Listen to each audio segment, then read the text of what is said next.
Decide on your appearance from a range of options before diving into your starting skills, attributes, and talents. And so the day has finally come.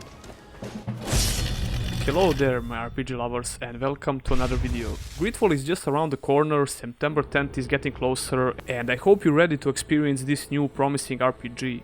I'll be here as always to make some tips, guides and in-depth videos, so if you're really interested in this game, make sure you stick around. Today we're gonna talk about the starting classes and all the things that you should know before you make your choice. You'll get these three options for picking a class once you start making your character. GreedFall actually has a classless progression system, the skill tree is open, so you can choose to play however you like once you gain more points by leveling and finding skill altars. And as always, before we go deeper into this discussion, consider subscribing for more RPG content and click on the bell icon so you don't miss any future uploads. These starting options will give you a couple of skills in the talent tree, which will allow you to use a certain weapon type or magic.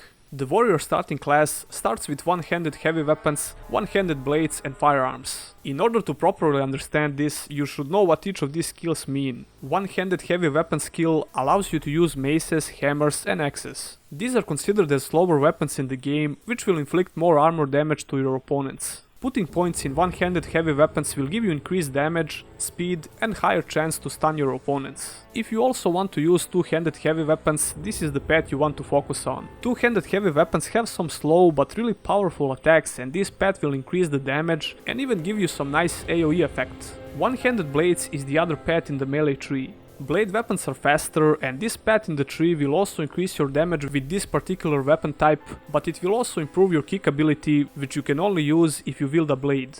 It deals no damage, but it has a high stun chance. In this path you'll also find the ability to use two-handed blades, and they work similar to heavy two-handed weapons. The main difference is the speed, and instead of the strong attack that you get with two-handed heavy weapons, two-handed blades will allow you to use the same kick ability we mentioned before. I believe that even your basic hits with two-handed blades have an AoE effect, while basic hits with two-handed heavy weapons have stronger damage. But of course, this will also depend on the weapon quality as well. The recommended attributes for the warrior starting class are strength and endurance. Attributes in general will allow you to use better quality weapons and armors, improve your damage with the weapon type of your choice or magic. Talents on the other hand will give you more options to interact with the world, and for example if you want to use crafting, you'll find that talent here. Also things like lockpicking, improved chance of success of some dialogue choices, brewing potions and so on. You will get 1 point to spend in attributes and talents, and you can choose to go with the recommended for your class or just pick whatever you like. That will cover the warrior starting class, now let's move on. The second option you'll have while making your character is the technical starting class. As for the skills, you get elemental trap, firearms and one-handed blade skill. The trap path in the tree will improve the usage of your traps in a couple of ways, like the ability to recover ingredients near the location of the explosion, automatically set up a trap while dodging, and so on. From the same branch, you can get a skill called file throw, which we could see a couple of times in the trailers. The second path for the technical skill is the firearms. And this can be a bit confusing, especially when you start the game, because the skill firearms that you get by selecting the technical class only allows you to use pistols. But if you didn't know already, there are rifles in the game as well, and they have the separate skill in this path. I would just rename this skill to pistols or something, just to be less confusing, but anyway, in this path you will also find anointed weapons, which allows you to apply an effect on hit, and there's also a bomb skill that you can learn. And the last starting class that you can pick is magic.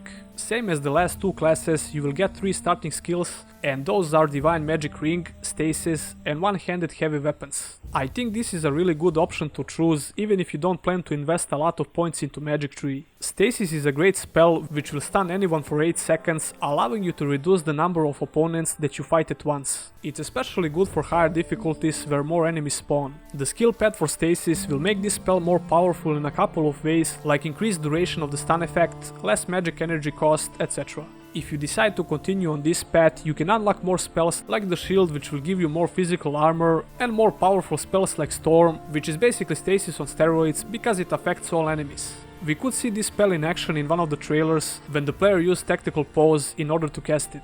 The other path in the magic tree is Divine Magic Ring. This skill will allow you to equip rings that grant you the ability to cast shadow missiles and shadow impact spells. You will find different rings with different stats throughout the game, same as any other weapon basically, and as you could imagine, this path will increase the power of these two spells that you get from the rings. The skill that you can find deeper in this tree is called Lightning Dash. It allows you to instantly dash when quickly dodging a second time, and that would pretty much cover these 3 starting classes. Just please bear in mind that I didn't cover all the things from the talent tree, there are more skills that you can learn, but I just wanted to give you an idea of these 3 starting classes and what you can expect from the starting skills. Of course, you can always choose to mix and match how you build your character, which is exactly what I plan to do on my first playthrough. I wanna get two-handed blade skill and probably invest some points into stasis and some healing skills. I hope this video clarified those starting classes and maybe gave you an idea of what you wanna try. I will cover GreedFall in depth, so if you're interested in this game, make sure you subscribe. I make RPG content in general, things like in-depth guides, news, and pretty much everything related to this genre of games. Special thanks to my patrons and YouTube exclusive members, and if you as well want to become one, all the links are in the description.